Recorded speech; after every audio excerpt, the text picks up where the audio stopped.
Welcome in, everybody, to Betting Pros. It's time to place your bets. It is me, Joey P, Joe Pisapia, and this is BP NFL. Joining me today, it's going to be every single Tuesday. My dude, Sam Hoppen, is going to be with us, and we're going to do a little bit of a deep dive. This episode every week, it's going to be a little different. So on Mondays, you get that look ahead show with Erickson and myself. Later in the week, Terrell is going to show up and do props with us with the Welsh. We got Erickson back with us for our favorite picks of the week. We got a lot going on. The whole team's going to be here, and plus Bogman and I every Wednesday breaking down the Thursday night game. But today's show is going to be one that every single week you're not going to want to miss, because what we're going to be doing is we're going to be going through some of the line movement that's going on.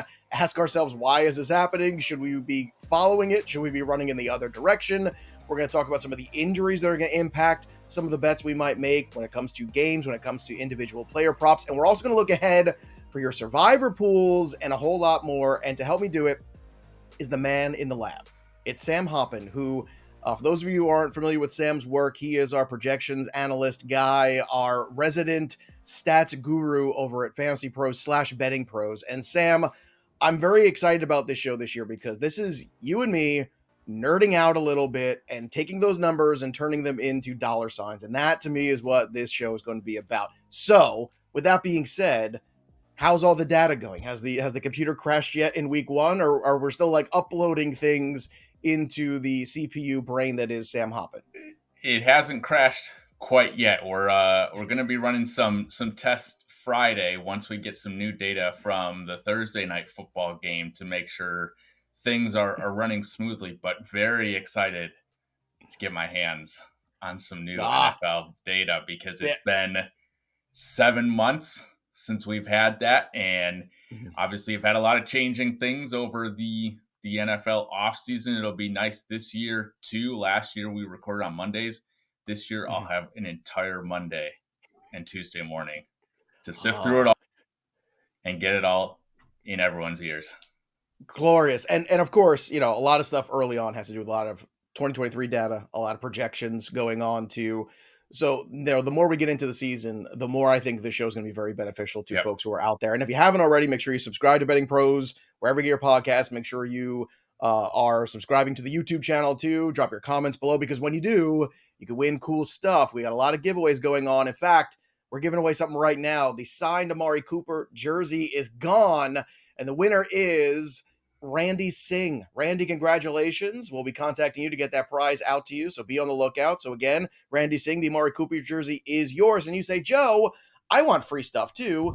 Well, how about a signed Nick Chubb helmet giveaway? We're giving it away because he's not going to need it for the first few weeks of the season. He might ask for it back. Probably not. I think you're going to be okay.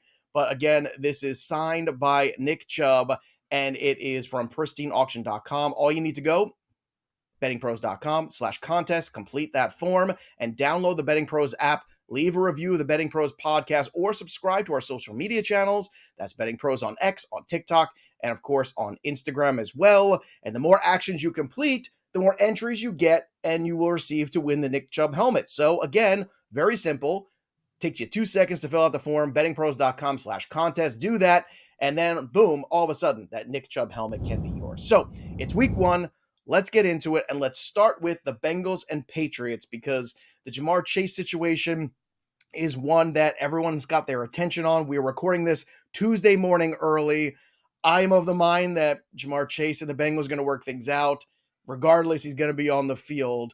But Sam, let's talk about this, because whenever there's uncertainty with a big player like Ja'Marr Chase, there tends to be uncertainty then in the marketplace. So what are you seeing in that betting landscape in that game that people should be paying attention to?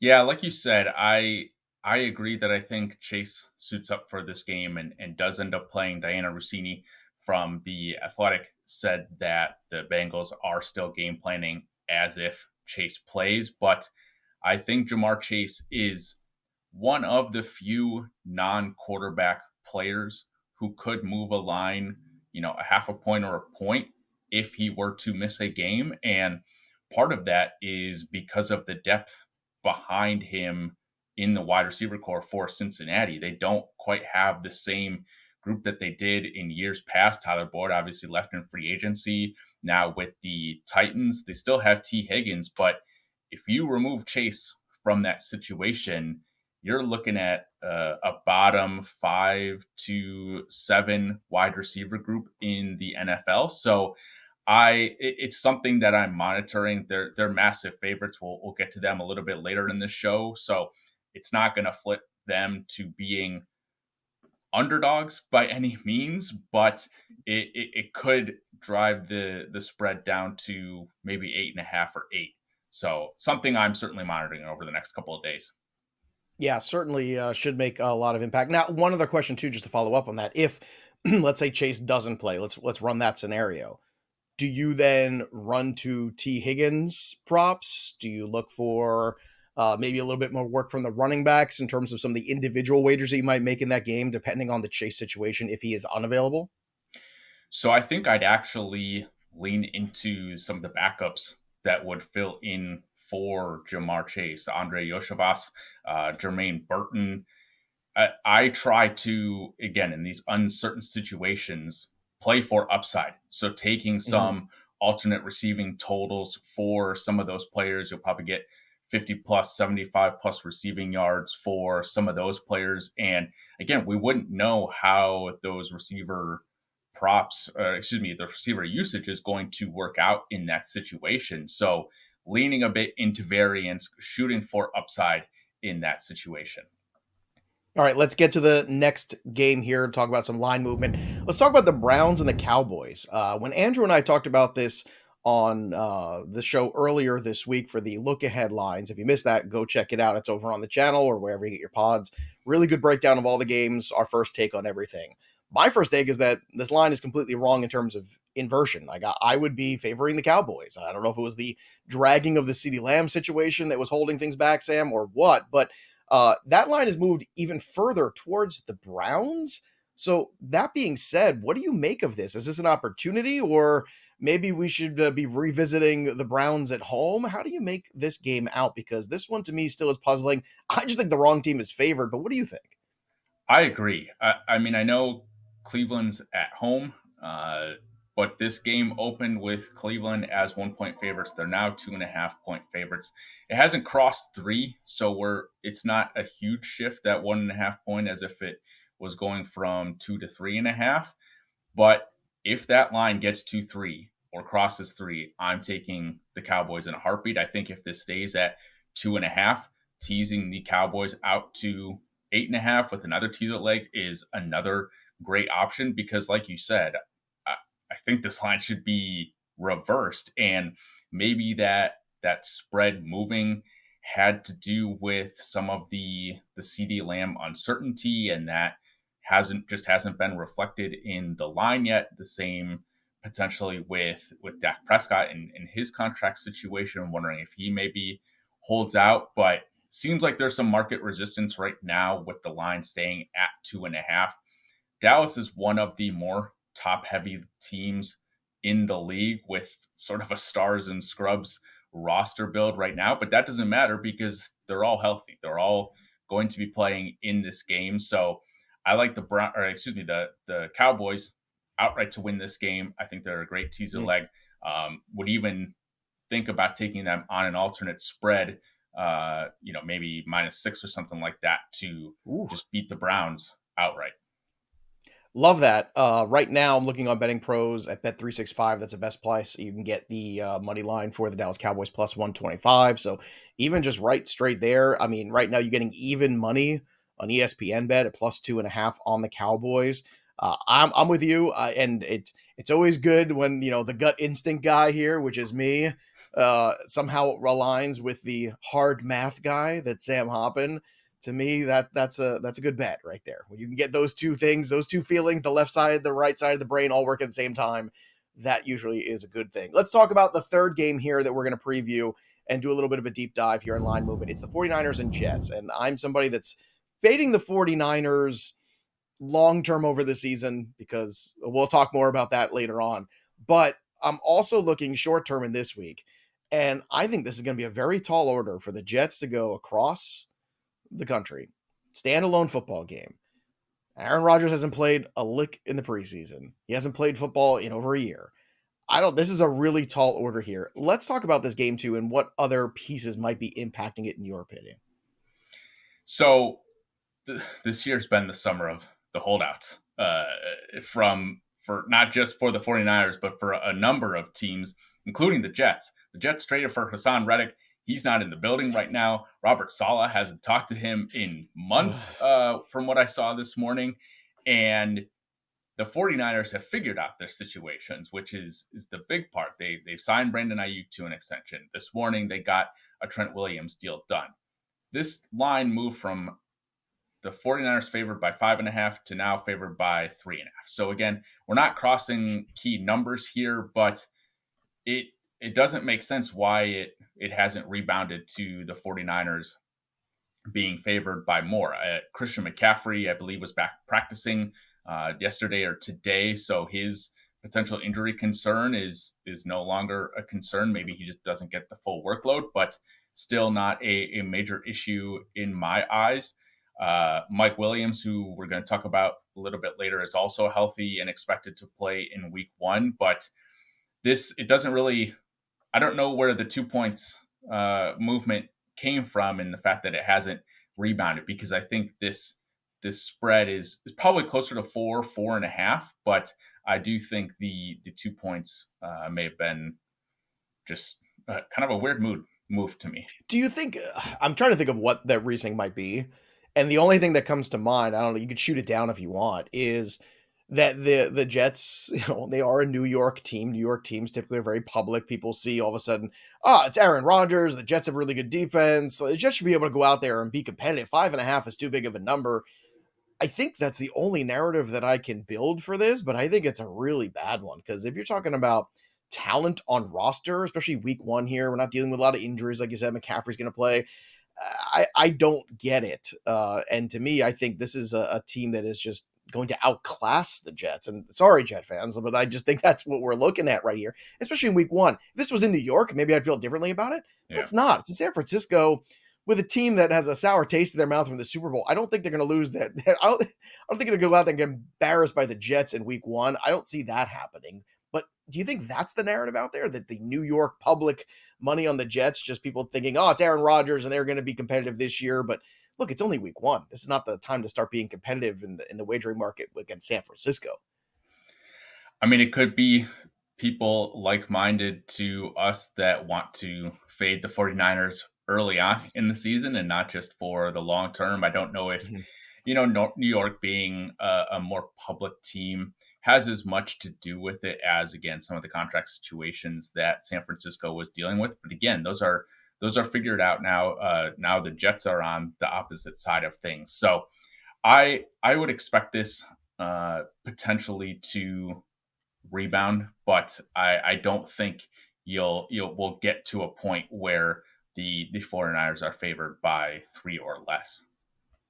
More on the 49ers in a second, because we're going to look into the future. Every week on the show, we're going to do a little futures market stuff, a little wars, a little win totals, a little conference, a little division, a little bit of everything. But if you want a lot of everything for your draft needs, make sure that you are going over and working at Betting Pros app right now. Because if you haven't downloaded the Betting Pros app for iOS with Android, you need to, because sports books, you sync them directly. If you're unfamiliar with the app and how it works, basically all you do is you have your sports book, you have the Betting Pros app, you sync them together. And if you have multiple books that you are a part of, you have the opportunity to use the Betting Pros app to find the best line, to make the best wager you can, to have the most success. It'll automatically track your bets across all the major sports books in one spot. You can monitor how you're doing by sport, by bet type.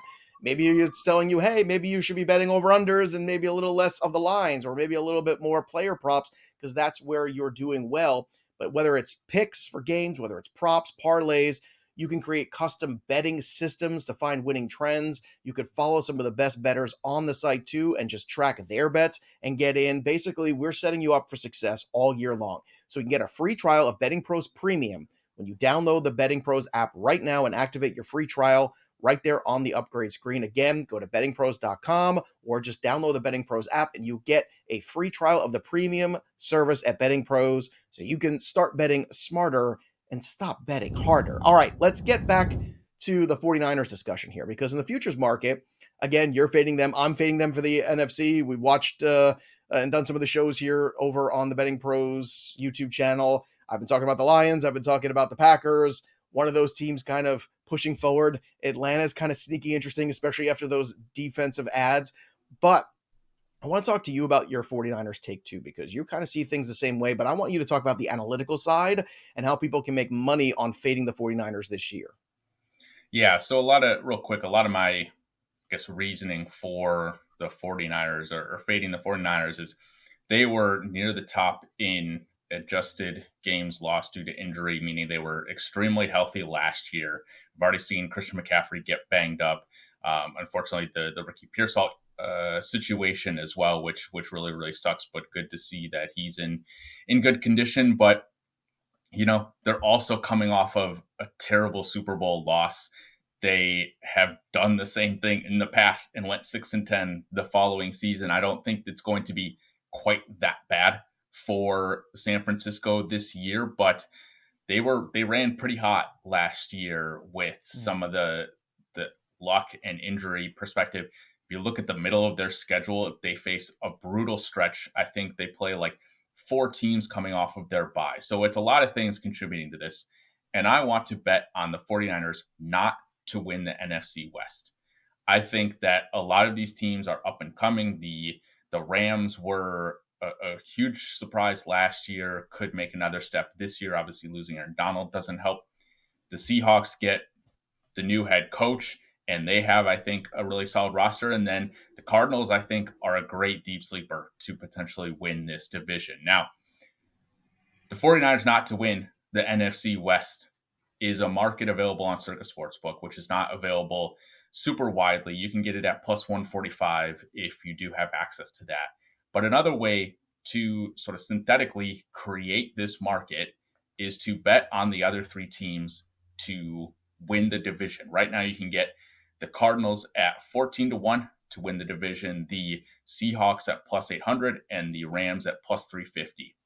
If you split your wagers accordingly, you can essentially create a market in which the 49ers not to win the NFC West is about plus 147, 148. So even if you do have access to Circa, this might be a better way to go.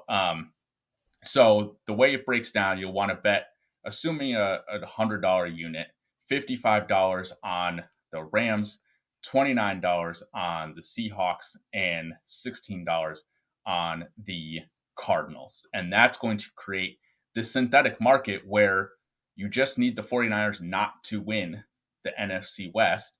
And then based on how much you're betting, how much you'll get back, and all this sort of stuff, it'll net out to about plus 145 at a minimum, I think, if the Rams end up winning.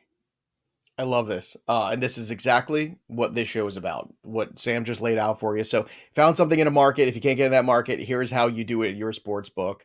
And look, you and I are of the same mind here. The data really supports that teams that lose the Super Bowls, especially heartbreaking fashion Super Bowls, in overtime even, dare I say, things don't go well the next year. Just take a look at the Eagles season of last year, right? It started out pretty good, Yeah, and then lost to the Jets, tough schedule, injuries, infighting. Next thing you know, everything falls apart. And look, we're not trying to be sour on the 49ers. They're still a very talented team, but the only team to make it back after losing a Super Bowl in the last 25 years since the year 2000 is the Tom Brady Patriots, and they won. So anything that involves Tom Brady as the anomaly, you could pretty much crumple up and throw out the window, because there's Tom Brady and everybody else. So if he is the only standard there, that's a tough one to possibly repeat upon. I love this. This is absolutely fantastic. Sam just crushed this for everybody. So go out there and listen to Sam. Place those wagers and spread them out like that too, because that is how you're going to recreate this one available books special. Let's get to some of the stats that are going to make impacts potentially on week 1. Now, I know a lot of stuff here in week 1. We're talking about projectability. We don't have a lot of data to go on yet. It's going to be into October before we have some really good data that we can sink our teeth into and really kind of use. So let's talk first about the Chiefs running back situation. So Clyde Edwards-Helaire, he is going to be out for a few weeks. He's got some mental health issues he's working through. So hopefully he is going to be back sooner than later, and hopefully things are going well from him. How does this change potentially the use of Pacheco, or what happens in this backfield altogether, Sam? Yeah, so I don't think it changes Pacheco's usage quite that much, but the backup situation certainly is one to monitor. They brought in Samaje Perine after the Broncos let him go. They also have Carson Steele, who was a preseason favorite for a lot of people, and so how they split up that usage is going to be very interesting. Nate Yankee from PFF actually tweeted out the other day that Samaje Perine last year had 32 targets in the 2 minute drill with the Broncos. Now, again, different team, but he, I think, is a clear pass catching threat for the Kansas City Chiefs. I think they could bring him out in those passing situations and target the heck out of him. They're not going to be with Hollywood Brown this week, and so could funnel more targets to the running back as well. So this backup usage is certainly something that I'm paying close attention to because, again, like you mentioned, CEH is out for, I believe, 4 weeks, being put on the Yeah. reserve NFI list. So we'll have another 3 weeks where this backup situation is going to be a factor and something that we can hopefully profit off of. I think P Ryan is the guy I would initially think to target. If they have like 1.5 reception lines, something in that situation. Obviously, Pacheco ran a decent number of routes last year, but I think they might want to split up that workload a little bit. Makes sense to me. Since we did talk so much about the 49ers too, I want to go into some stats potentially about the New York Jets because if we're crafting a narrative where San Francisco is, potentially, I don't want to use the D word, but dominating that game, I don't know. Maybe that's too far. Maybe I'm putting the cart before the horse. We'll see. But if the game script is saying pro 49er, which is something we're both kind of alluding to, how can we make money on the Jets side? Because one would imagine then we have to be a little bit more pass happy than we want to be game plan wise if we're Aaron Rodgers and the offensive coordinator and the Jets there. So how can we turn that into cash potentially and look at the wide receivers? Yeah, so I'm, for lack of a better term, targeting Garrett Wilson reception overs. I think between last offseason, obviously Aaron Rodgers did not play during the regular season aside from 5 snaps. And this offseason, I think him and Wilson have created a connection that a lot of people are excited about. San Francisco does have some nice cornerbacks in their secondary, but I'm really buying into Garrett Wilson and think he could be considered a top 5 receiver by the end of this season. He had a 30% target share last year, ran a route on almost every single play, despite what you think Rodgers might be on sort of the whole of the season. In week 1, he will be an upgrade over Zach Wilson and what that quarterback room was providing, which was a 67% catchable target rate to Garrett Wilson. Mike Williams is expected to play in week 1, but I don't think that really changes things. Mike Williams is a different receiver. He's a deeper threat type of guy. We saw Garrett Wilson get peppered with targets last year. I don't see any reason why that changes in the first game of the season when they're trying to get this massive upset over the 49ers. Yeah, looking right now, by the way, at the totals here for Garrett Wilson, here you have 5.5 receptions. The over is pretty juiced there, minus 145. But still, you could even push an alt line there in some spots. 68.5 receiving yards I'm seeing right now, and that's an over at minus 114 over on Betting Pros. That's the best line you can get. And then plus 175 for the anytime touchdown scorer. I was just playing around with this right now, too. If you put the touchdown scorer and the over on the receiving yards, see, I'm a guy who likes to go to the yardage as opposed to the receptions because you always have that one big play and end up getting very close to that yardage total where sometimes the receptions can be a little bit more finicky. So put those two things together, you're going to get plus 227 right now on that as like a little skinny duo play, which is that something that maybe could be an interesting play for people out there too on the Garrett Wilson side. Certainly, I think, again, because of the number of targets I think he's going to get, it, like you said, it only takes one to break Mm-hmm. away and cover that yardage total. I mean, I like what you mentioned in targeting the alt reception lines as well. I think last year they targeted Brees Hall a ton out of the backfield as well, but I just think they're going to shift a bunch of those targets, 3 or 4 of those I targets agree. to Garrett Wilson. So, taking him at 9 plus, 10 plus receptions, just fully leaning into him being the guy that I and a lot of other people think he is, and taking that step into the next Well, level. that's the Rodgers history too, right? I Yeah. mean, Devontae Adams, you can go back before that, the Jordan Nelson years. Like he finds that one guy and then he just Well, focuses all the time. Would you ladder bet that potentially coming out of the gate too, like going all the way up to that 9.5 from the yeah. 5.5? Yeah, I do think that's an alternate approach as well. I just realized that Alan Lazard might be playing in 3 wide receiver sets there, so hopefully Uh, his well, pass if connection Alan there Lazard doesn't. ruins our day, then it wasn't meant to be. So Yeah, let's just yeah, put it that way. Well, for those of you also kind of new to the betting world too, when we talk about ladder betting, we're going to do that very carefully throughout the year. Last year, Andrew Erickson and I on the show, I think maybe 3 times all year we found a time we wanted to do it. One of them happened to be the Devon Achane game against the Denver Broncos, and that was a good day, and we had touchdown props on it. So what that means is you're taking that baseline and you keep betting it all the way up. So like for instance, Achan was 55 yards or something like that and a half, and we bet it all the way over 100. Well, he ended up going for, the rest is history. I yeah. think he's And still running against the Denver Broncos right now. I Somewhere. think the key part of that too is you're slowly lowering your wager amount Exactly. as you get up to the higher odds, so you're sort of evening out your risk Exactly. profile there. So basically, you take the most units you want to bet, you put them on the earlier side of that, the ones that are heavier towards the even money line or the juice. And then, as Sam is saying, as the numbers go up on the plus side, your wagers can go down and it can be a very productive day. So, a little education out there for you in the market, too. We did this, Welsh and I, on some of the baseball stuff this year, too. We did it once or twice on some K props, and it was pretty good. But this is an opportunity there with I agree with Sam 100%. The trend has always been Aaron Rodgers finds a friend, and that's Aaron Rodgers' friend, and Garrett Wilson clearly is going to be his friend. One more stat to get to, and then the survivor pool pick of the week. Let's talk about Jalen Warren a little bit. What do you see out of this potential here with Warren a little lame going into the season with the Steelers backfield? Tough matchup, too, on the road in Atlanta. They've added Judon. They've added Simmons. They've already got a pretty good secondary, already a pretty good team, in my opinion. So, what do you make out of this potential here with the game script and with the health of the running back situation for the Steelers?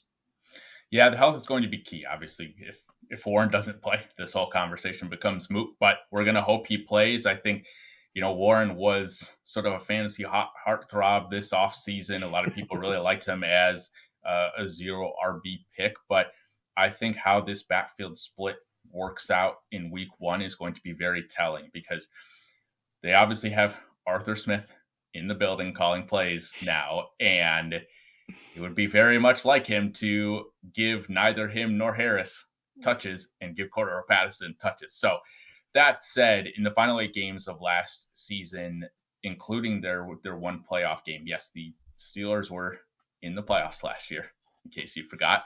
They were. Their snaps were split nearly evenly. Now, Warren was featured a bit more heavily in the passing game as a route runner. He ran a route on 54% of the team's dropbacks compared to just 32% for Najee Harris. So I'm hoping that continues. And I think wanting to target potentially Jalen Warren's receiving props, especially with Russell Wilson under center, with Deontay Johnson out of the building, I think this is a great spot for Warren to go over some of his receiving props. All right, so it's what you've all been waiting for. We know a lot of you are in those survivor pools. We love them too. Sam and I originally had the same pick. I just had to change mine because I don't want to be too boring out of the gate here. We all pick the same thing. But just so everybody knows, we were on the same page here. Sam, why don't you kick us off?